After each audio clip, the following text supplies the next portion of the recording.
When's the last time that you were called to court or cited? 2007. What was this? What was the charge?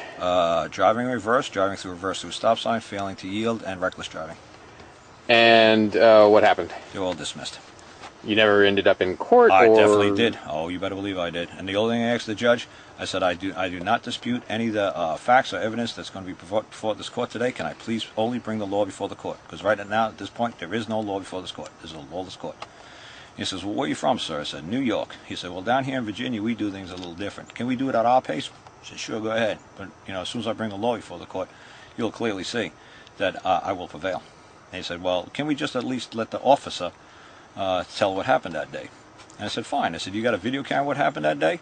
And the officer was like, no, I forgot to bring it in. I said, okay, it would have been a lot easier, but go ahead. Testify to what you witnessed. And he was great. He was a code enforcement officer down in Virginia, Augusta County. There's a public record, so you could find it. It was back in February, March of 2007. My name is Karl Lentz. Spelt the same way on a ticket. Go find that it was dismissed, this stuff. That's fine.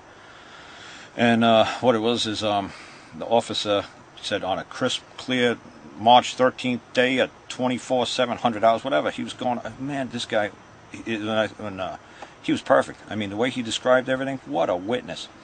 So what was funny is he goes on and on. And then they said, would you like to cross-examine the state's witness? I said, oh, no. So why not? I said, a picture paints 1,000 words? No, this guy does 1,001. This guy was better than any video I've ever watched. He picked out details I would have never saw in a video. I said to the state, do you mind if I use this guy's testimony as my testimony? And the prosecutor's like, what are you going on about? He says, you're not challenging any of the facts and evidence? No. I said, how would I challenge what this man witnessed? Again, why would I challenge what another man believes if this is what he believes? Why didn't you get video of this? Okay, one more time. You let me finish the story. I'm making this very simple. The judge clearly said, why do I care what another man believes? How dare I? How dare I tell it that cop is a liar? If this man is swearing under oath that he's witnessed, is this what he witnessed? If he watched space aliens land on my car as I was driving backwards, how dare I call and mock his beliefs? If he believes he saw space aliens behind my car, God bless him. Okay? So what happened was, I said, very simple thing. I said to the judge, I said when I went there, I said, can I make his testimony my testimony? He said, the state doesn't object. I've never heard anybody do this. I said, good. Can we go with that? Yes. And I said to the judge says, well, if you have nothing else to add, do you want to testify anything? I said, no, Judge. I said, in that testimony that officer just testified to is true in court. Did you hear anything that I did that was unlawful? And the judge said, yes. I said, oh. I said, you don't know the difference between lawful and illegal, do you? He said, you think it's a synonym, huh? Oh, you don't know good law. There's no synonyms in good law, like the words soil, dirt, just because it's not the same. You don't get bonus points for crosswords. Okay, let me explain something. Let me explain what I did how it was unlawful. Yeah, officer, you sit right where you are. I said, when you saw me driving in reverse at, whatever, 100 hours, going down the road and going through a stop sign, was there a little old lady walking behind me? He said, no. I said, was there a guy riding a bicycle? He said, no. Was there a kid bouncing a ball? No. Was there a dog walking? No. Was there a cat, a frog, a flea, a cricket, an ant in my line of travel? No. So I didn't interfere with any of God's creatures, great or small, from their right to go from point A to point B? He says, no. I said, good. I said, when I was traveling in reverse, I said, was I kicking up gravel? Did I hit a mailbox? Did I run over a tree? Did I tear up anybody's lawn, shrubs, anything? No. Okay, good. So there's no injury to property, was there, sir? Sir, do you have a vested interest in that car outside? What, that old '69 Camaro convertible? You have a vested interest? You give me any money? You tell me that how I can and cannot drive my property? How I can and use and enjoy my property? Is that what you're trying to tell me, sir? He says, no. Good.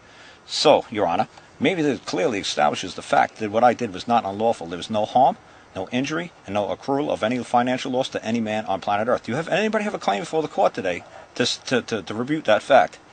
No. I said, okay, sir. Then I rest my case.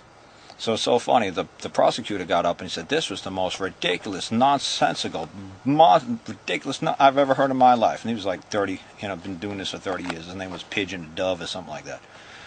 And he says, the state wishes to for all fines, penalties, to be, imposed on this guy, the maximum amount, So the judge said, do you have anything else to say? I said, nope, I rest my case. I'm done. I said, I just wish you'd let the law come before the court, before the court passes a sentence. He says, what law? I said, your law. He says, well, the verdict is going to be, I said, whoa, sir, I'm talking. He says, no, I'm talking. I said, no, I convened the court. It's my court. I paid to be here. No, I say when we're done dancing. I say when the tune's tops. I tell when the music's over. Now, are you going to let me bring the law before the court, or am I going to have to appeal this thing and come back in 2 weeks and do this all over again? He says, what law? Whose law? Your law. Whose law? Virginia Code of 1950. Can I bring the law before the court? And he said, fine. He says, I got a copy of it on my laptop up here. I don't want your paper copy. I was like, yeah, because I tampered with it, right? I said, fine. Dishonor me again. Don't accept my present. But go ahead. So he pulls up in his laptop the Code of Virginia, driving in reverse. First offense is 1 point on your license and a $50 fine. Second offense, 3 points on your license, $250 fine. Third offense, suspended license 6 months and $500 fine. He says, now, what's the law read, sir? He said, the law? Read the law, sir. I said, you just read the code. Now read the law, sir. He said, what law? Read the footnote. He says, it's lawful to drive in the Commonwealth in reverse if. Then he goes, la la la la la la la la la. He says, holy cow. Case dismissed. I said, no, it's discharged, but I ain't got time to explain to you the difference between dismissed and discharged. And I looked over to the old state troopers who were sitting there waiting for the next trial because some black guy shot a 7-Eleven clerk. I said, look, sirs, what you just witnessed here today might stun you. You don't understand what happened because you're code enforcement policy officers.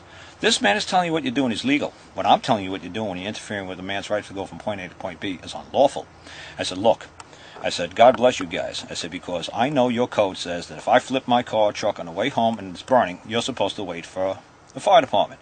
You'll break the code, you'll break the law, and you'll jump through that vehicle and you'll pull me out of that burning vehicle. God bless you all. I hope you have a safe trip home. So, but just remember, when you interfere with a man's right to travel and there's no claim before the court, remember, you're going to be held liable for compensation because you just wasted my time. I said, have a nice day, folks. And then I went outside in the hallway, and the guy that is beat, he's the code enforcement officer. He trains all the recruits for Augusta County. He came outside and said, what the hell just happened in there? Well, I've been doing this for 20, 30 years. What did you do? I said, oh, good. Let me give you fair warning since we're out here. I said, you understand that you just lost? Yeah, I just lost. Do you understand that you just interfered with a man's right to go from point A to point B, unmolested and unfettered? You do understand that? I said, you understand that next time you do that and you see me coming through your county 90 miles an hour, no, 900 miles an hour, in reverse, on my roof, doing somersaults from one end of the Commonwealth to the other end of the Commonwealth, and you interfere with my right to enjoy and use my property as I wish in whatever limited time God gives me on planet Earth, I'm going to lean you up, I'm going to seize your paycheck, I'm going to garnish your paycheck, and I'm going to take your pension. And I said, I'm going to take everything you got. I said, to teach you once and for all, don't interfere with a man's right to go from point A to point B. Not travel, not drive, not commerce. Go from point A to point B. He says, how are you going to do that? I said, the same way I beat you today. I didn't beat you, you don't think? He's like, I still don't know how you did it. I said, that's right. Because all you know is code and policy, you don't know law. I'm a man of law, you're a code enforcement officer. So when you know the law, when you know how to act as a man when you go into court, it all comes natural and it's all very simple. I probably don't need it anymore because there's no wind. Okay, and I'm also running out of tape, and I'm also running out of questions. And that squirrel's getting tired in that camera. I don't have any more. The squirrel's getting tired in that videotape camera. All right, but Karl, I do appreciate speaking with me.